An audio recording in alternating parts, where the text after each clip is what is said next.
Damo salamat, Mayor Alfred, for your introduction. Batiin ko lahat ng ating mga governors, elected officials, the representatives of the different LGUs na nandito ngayong araw. At lahat na nandito, meron pa ako, babatiin ko rin yung mga scholar na nandiyan na naging presidential scholar, isang bahagi nitong aming ginagawa na project. Ito po ay panibagong aming ginagawa na sistema na ang pinapatibay natin ang ating partnership ng national government at saka local government. Ito ay naging bunga dahil ako ay naging governor din na 9 na taon sa Ilocos Norte.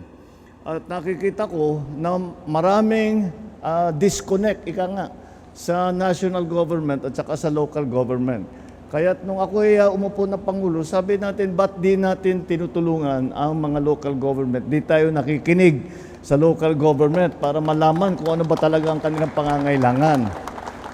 At ang isang nakita namin ay isang pondo na ito, yung tinatawag na Local Government Support Fund, yung LGSF. Ngunit sa 9 na taon na naging gobernador ako, wala akong nakita doon sa pondong yun. At nagtataka kami kung bakit may Local Government Support Fund, bakit hindi na ibababa. Kung saan ginagamit sa ibang bagay. So sinabi ko, ito na siguro ang pagkakataon na magamit yung LGSF sa tama. At yun ang aming ginagawa. So ngayon, yung LGSF, binuo namin yung pondo at binibigay namin sa mga governors, sa ating mga city mayors, sa ating mga municipal. Lahat ng LGSF, lahat ng local government executive ay dinala na natin sa kanila. Dahil ang unang-una, dahil ako talaga lagi kong sinasabi, laki ako bilang politiko. I grew up as a local government official. At doon ako natuto kung ano ang mga dapat gawin, ano yung kailangan gawin at the local level. At yan ay ang mga natutunan ko, sinasabi ko nga na kailangan tulungan natin ang mga local government dahil ang katotohanan, ang national government, kahit gaano kaganda ang programa, kahit gaano kaganda, kahit gaano karami yung pondo na hawak ng national government, pag hindi nakikipagtulungan ang national at saka ang local, walang mararamdaman ang taong bayan. Hindi kahit na magandang programa, kung hindi kami tulungan ng local government, ng mga governor, ng mga mayor, hanggat mga barangay official, ay hindi tayo, napakatagal. Mabagal kasi national government lang ang gumagawa. Kaya sabi ko, isama natin sila sa ating mga ginagawa para yung tinatawag namin na whole of government approach ay maging talagang katotohanan na ang buong pamahalaan, both national and local, ay nandyan na tumutulong at para ibaba ang serbisyo sa taong bayan. At ito naman ay nakikita natin dahil very effective naman ang local government. Nung sinasabi ko nga, nung ako ay naging senador, sinasabi ko sa aking mga kapwa-senador, ay sinabi ko sa kanila, alam nyo, yung mga binababa ninyong mga, kung ano-anong mga directive, instruction doon sa mga local government, kung titignan ninyo, yung mga ginagawa ninyo, ay additional function, additional kung ano, magtatayo, kailangan mag-organize ng committee of something else, committee na ganito, wala naman tayong kakayahan, wala naman. At ang pinakamahirap sa lahat, walang kasamang pondo, walang kasamang item. So sinasabi namin, ba't wag nyo nang gawin yan?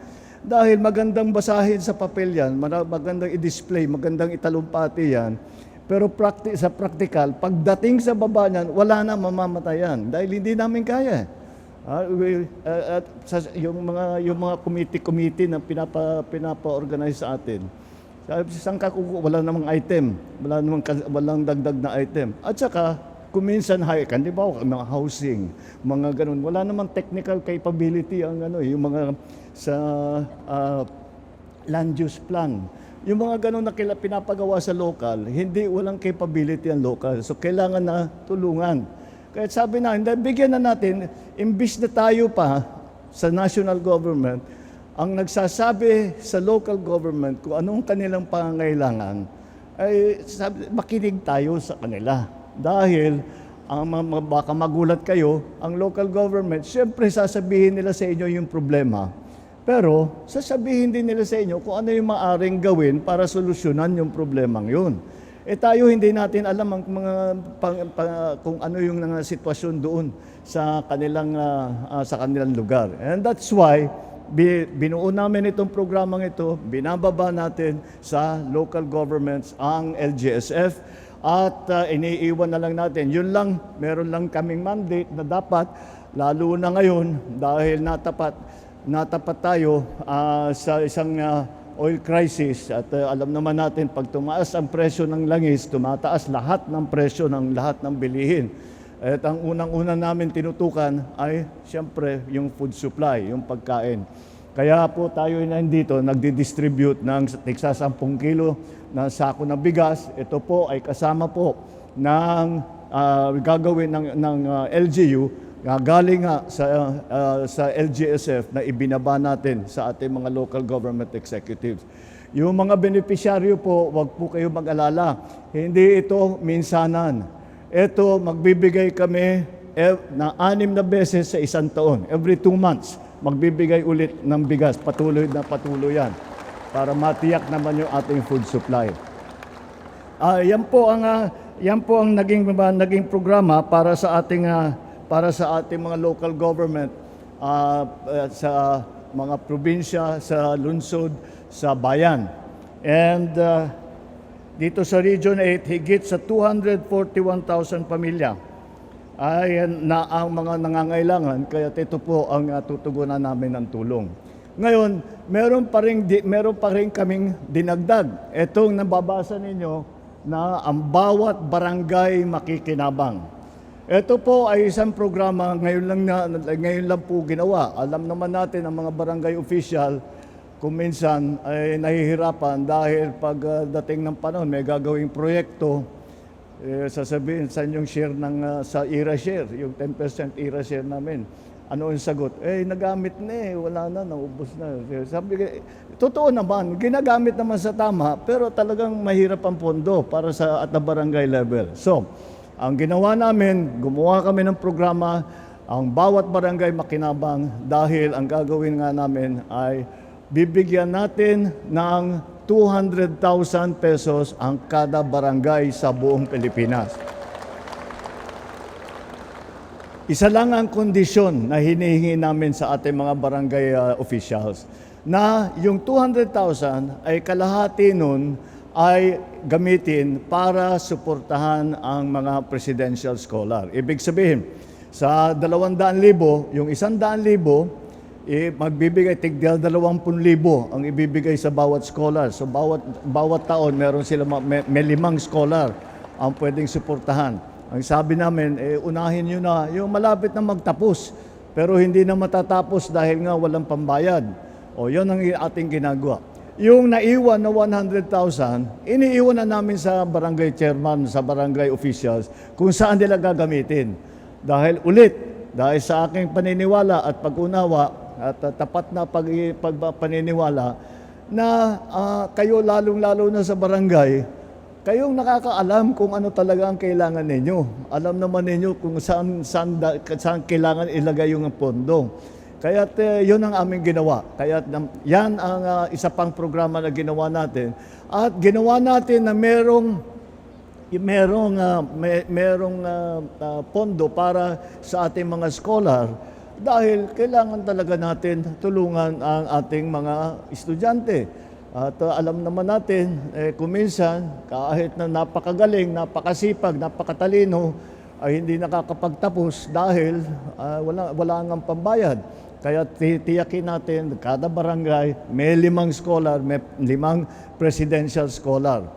So, magkakaroon tayo with approximately 42,000 barangays.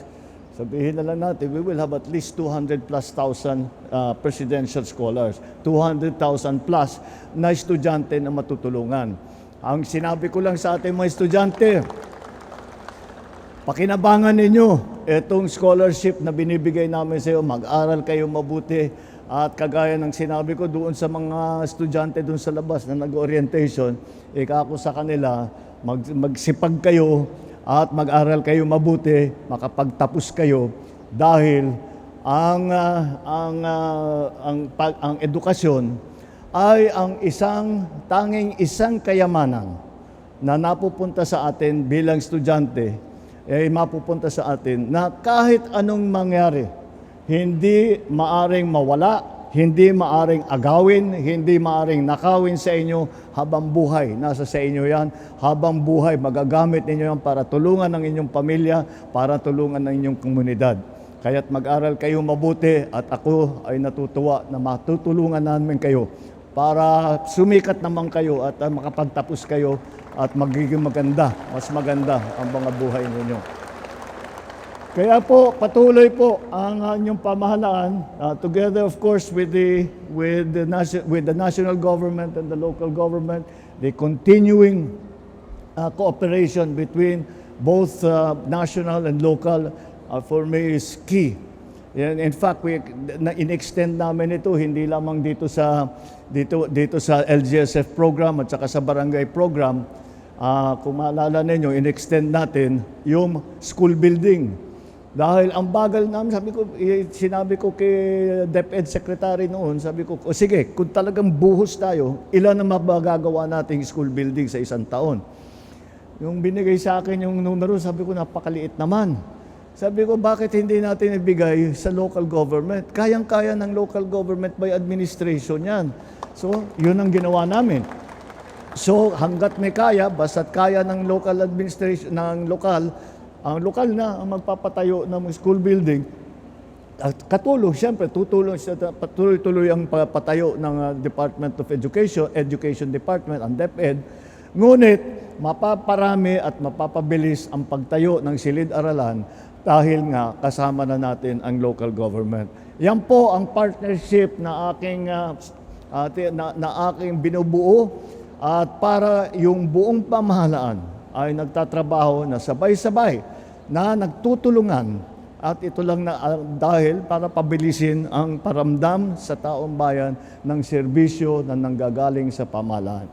Tayo naman na nasa serbisyo publiko, yan lang naman ang hangarin natin. Yan naman ang pangarap natin na maramdaman ng ating mga kababayan ang serbisyo ng pamahalaan sa naagaran, na mabilis, na tama ang tulong at kilala natin ang pangangailangan, kilala natin kung sino mga nangangailangan at sila ay natutulungan natin. Kaya't maraming salamat sa inyong lahat. I thank also of course our local government officials for their participation, cooperation. I have to say, siguro that nung in-announce namin itong program na ito, the most enthusiastic, yung pinaka-excited dito sa programang ito, hindi kami sa national government, kundi ang mga local government officials. Kasi marami silang ngayon meron na silang magagawa at meron na silang hawak na pondo, may magagamit na sila. Siyempre, gusto pa rin natin dagdagan, kaya sinasabi ko sa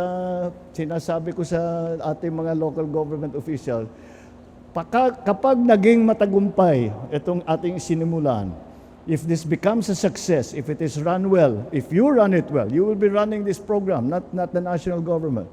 If it is run well, asahan ninyo, ang next budget, dadagdagan natin sa susunod na taon.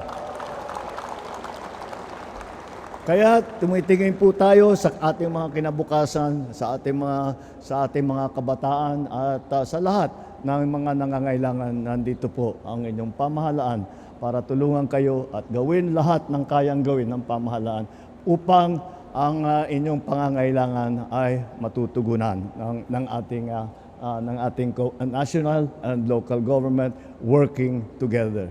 Maraming salamat po. Salamat. Mabuhay po kayong lahat. Maraming salamat po.